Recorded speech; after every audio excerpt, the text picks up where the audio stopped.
Hello and welcome to Theme Park Worldwide and another video in our Remembering series. In this very special set of videos, I'm going to be looking back through and sharing my memories from various different rides, attractions and theme parks that are no longer with us. In this video, I'm going to be talking all about the Black Hole, an indoor roller coaster that used to be located at Alton Towers. Now, I know there's a lot of you out there that have got very fond memories from the Black Hole, myself included. And in this video, I'm going to share a bit of history about the ride, some of the changes that were made over the years, and then go more into my memories from the Black Hole.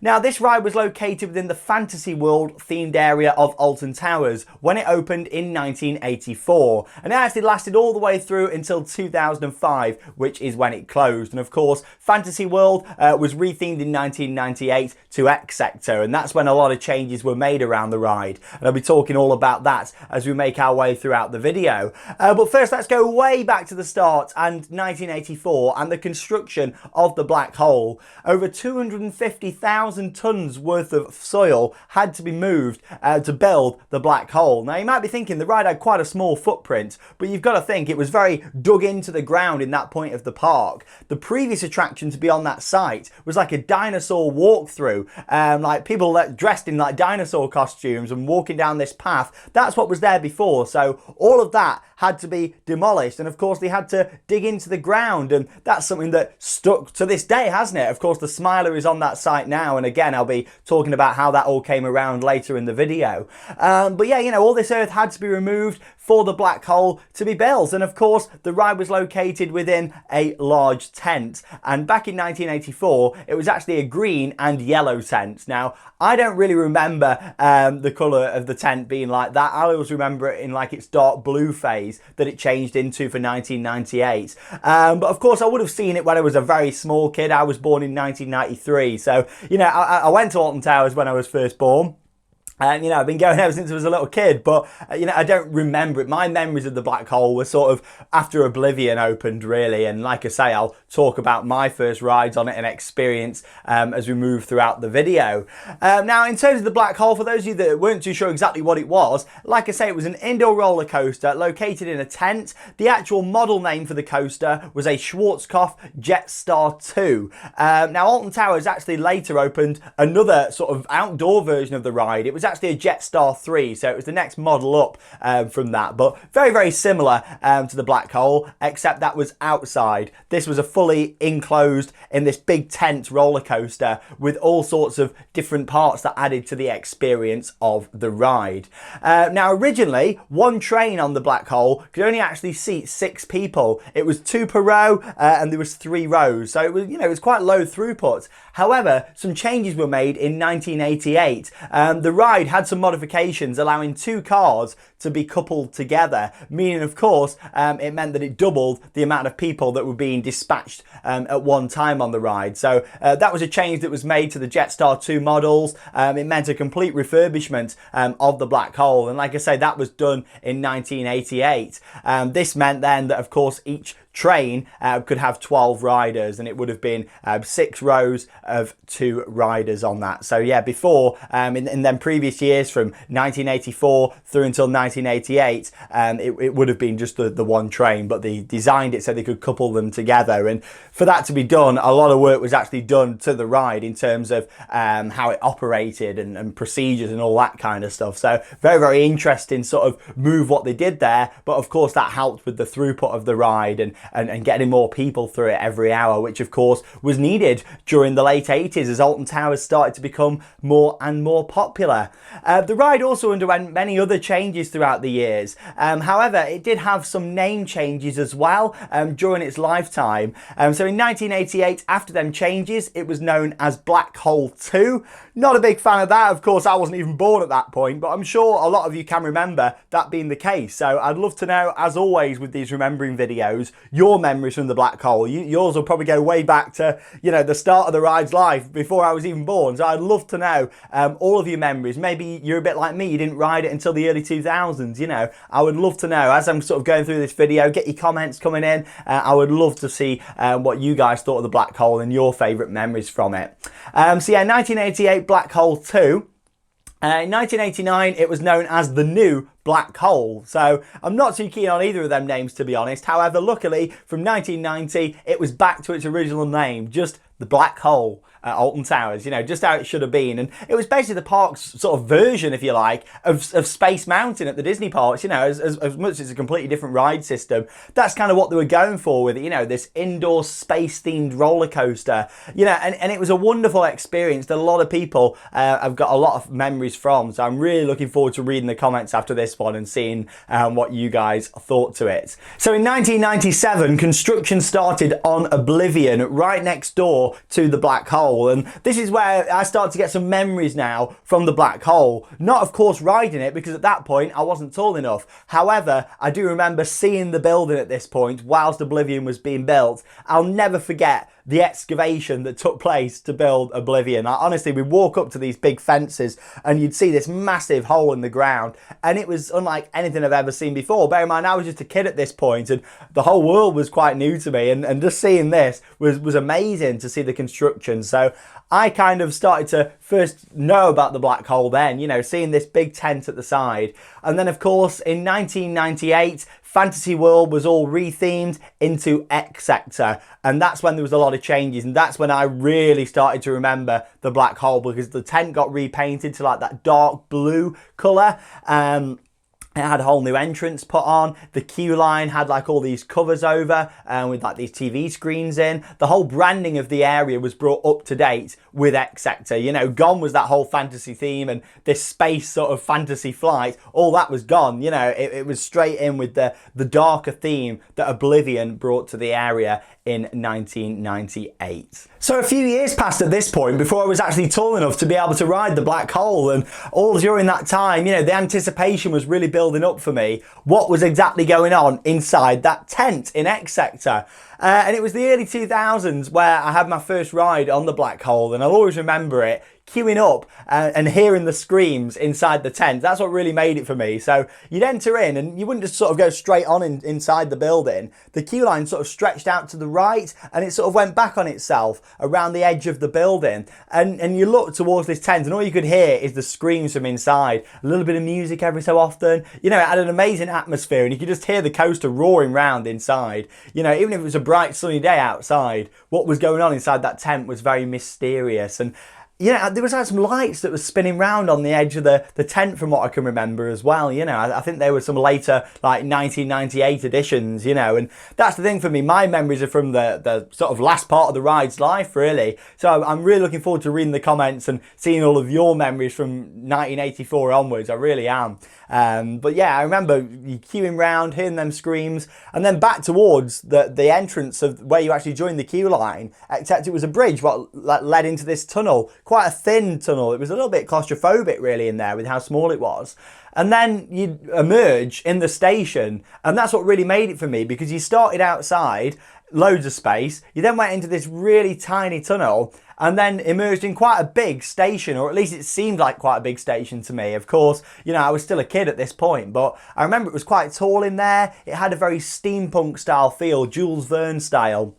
These big sort of archways in the ceiling. There was like a star cloth along the back and all around the top with all these twinkling stars in the side.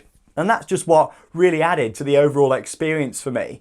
Like it was this very sort of industrial style feel to it in there, you know, like lots of like gold and red paint and stuff, you know, it was very industrial, but it had such a great atmosphere. And something that really shines through for me is the soundtrack for the Black Hole and that music that was playing in the station. And of course it changed as you went into the ride, but that station audio and just seeing like looking up and seeing like the operator's cabin high up and, you know, the trains just emerging, of course they'd offload somewhere else and come into the station. That's what made it for me. It was waiting there for them trains to come in that I really liked. And of course at that point you'd take your seats, you pull down on the lap bar and you were off into this amazing world. And you know, you just look forward at this circle and all you'd see through there is darkness. It was pitch black. You had the music playing, all these stars above you. What a great atmosphere that station had. It was the best atmospheric station at Alton Towers. They've not built anything quite like that in terms of atmosphere, for me anyway. And then of course the ride would start and you make your way forwards out of the station and start making your way up a spiral lift hill. and it felt like this spiral lift hill went on forever and ever. Obviously, you know, it did go around quite a few times, it spiraled up, but it felt like it went on for a long time to get you up to the top of the coaster. You know, and you've got this music that you're listening to, and all you can't really see loads. It's dark in there, but there was a few lighting effects, and it's all very vague for me, but it was more the audio what shines through more than the effects for me with it. And hearing the screams going on during the ride whilst you're climbing up this lift hill, that's what made it for me, you know. Of course, when you got to the top of this spiral lift hill, you'd start to bank a little bit off to the left-hand side, and then you'd go down what was the highlight of the ride for many people, myself included. That was a large drop, or at least it seemed like quite a large drop. As you'll see from some pictures and stuff, you know, in this video, actually it wasn't as big as you'd think, but because you're in the dark, you sat in this bobsleigh style car, you know, it felt a lot bigger than it actually was, and you'd make your way to the bottom of that, and you would bank to the left-hand side. You know, you've got all the screens from everybody on there, the music blasting out, lighting effects, you know, and it really just had that feel to it. And you got to the bottom of that drop and you just banked like no tomorrow, honestly. It was ridiculously intense at the bottom. And then you'd make your way back up to certain sections, it'd spiral back round. There was various different tight corners and helixes, and all of this was pretty much in the dark, you know, and it was, what an experience it was, just sort of going through everything like that. I've never really, you know, sort of known an indoor coaster experience like that before. It was just, there was something about the black hole for me that just really did it, and it felt so much bigger than it actually was. You know, it seemed huge. It was only actually around a 27-foot tall drop on the black hole, you know, but because you went straight into that corner at the bottom, it felt so much bigger than it actually was. The actual coaster itself was actually only 44 foot tall. It was 1900 feet of track and only actually had a top speed of 32 miles an hour. So it really goes to show how much putting a roller coaster indoors can really add to the experience and make it feel much bigger and much more intense than it actually was. And it was also because of the seating as well that really made it, you know, the fact there could be two of you in one of these cars, you know, it really made it. It was just part of the experience. It's kind of like if you ride something like Avalanche now at Blackpool Pleasure Beach, you know how it's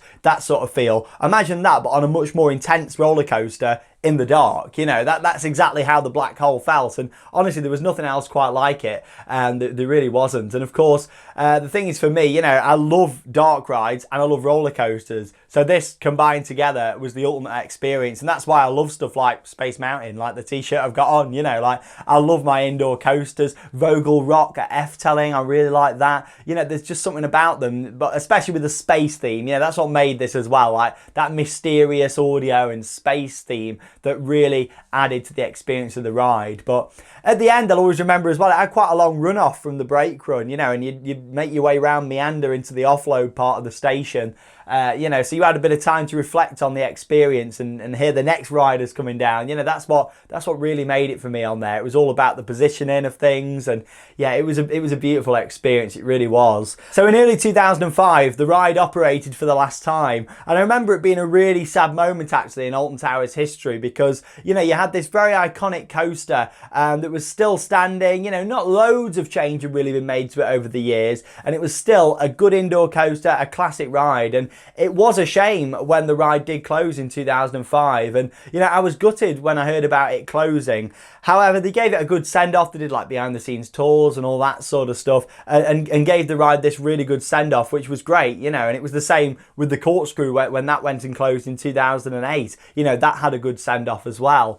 But yeah, you know, the ride had come to the end of its life in terms of them spending money to maintain it, really. I mean, you've got to think, when a ride gets to a certain age, you've got to either throw a lot of money at it to keep it safe and reliable, you know, or it's not going to be worthwhile for the park. And I think that's the decision what was made about why it closed. It still could have had more of a life, but it needed more money spending on it to improve safety features. The ride system itself was getting older, the trains, you know, and the track had a lot of work done to it. You know, you couldn't see it because it was all indoors, but the track, you know, you can tell it had been welded and stuff in a lot of places to keep it stable. So the park did make that decision. And at the time, you know, as much as the park got a lot of criticism for it, from hearing a lot of people's stories and stuff for how it was years ago, it wasn't quite the same experience anymore. The experience had been toned down a little bit in terms of the break-in, and it wasn't as much as an intense coaster anymore as it was previously and stuff. So, you know, I can kind of see where the park were coming from at that point. And that was it. The ride was closed.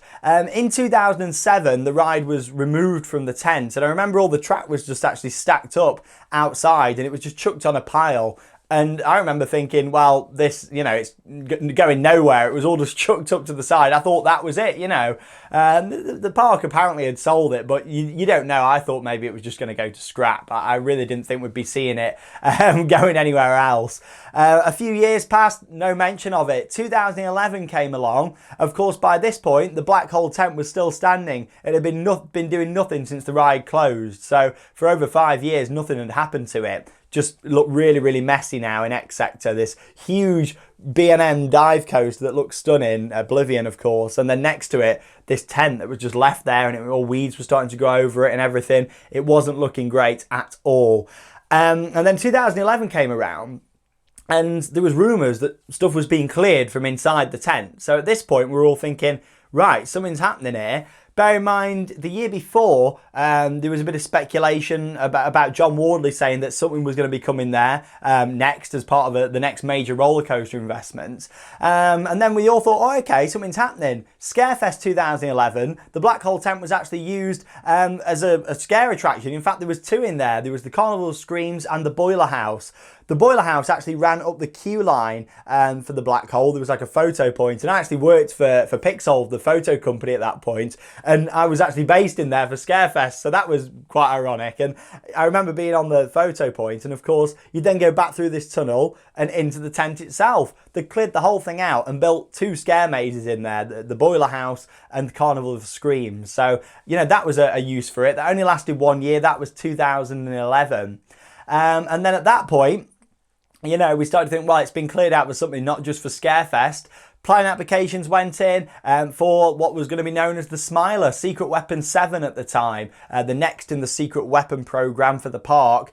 And we saw what they were going to put on there, and we all thought, wow, how the hell is that going to fit on such a small footprint? And you've got to think, you know, you've got Enterprise down at this side, a toilet block at this side. How are they going to fit in this roller coaster with, you know, 2 lift hills, 1 standard, 1 vertical, and 14 different inversions on a site of the black hole? But somehow they managed to do it, and there was a lot of changes to the elevations around there. And you look at that site now, you wouldn't even think that that the Smiler, you know, is standing there and there was something else so small in its place before. You wouldn't know. Like, the Smiler fits in to that area. As much as I don't really like the theme of the Smiler, what they did with the space is incredible. Like, to fit that on there at a park that can't build above the tree line is pretty crazy, isn't it? I thought the black hole was a good use of space, but then we had the Smiler, and that just changed everything, didn't it, with the space that was put into. Like, Gerstlauer did an amazing job with that.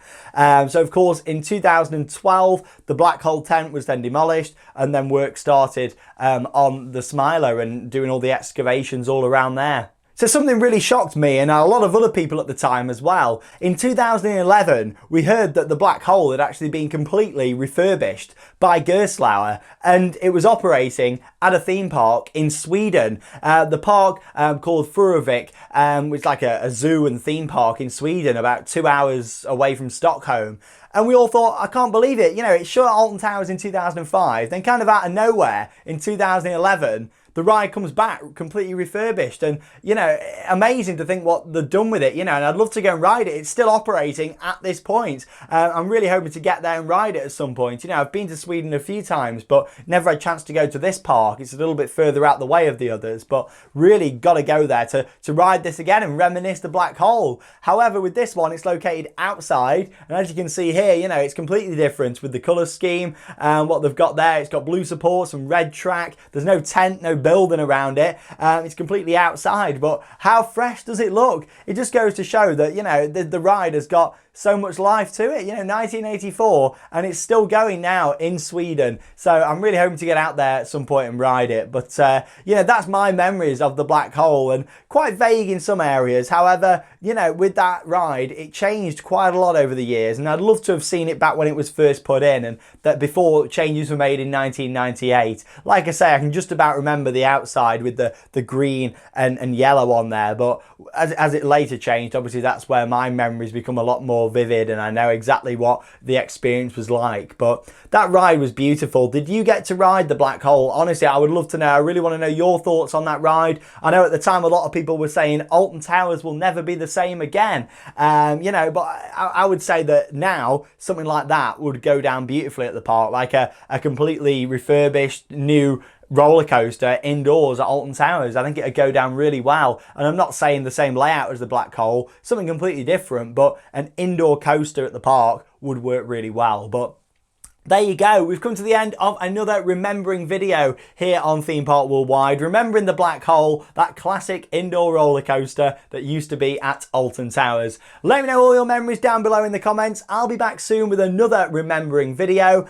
and that means it's time to cue those credits. See you all in the next video.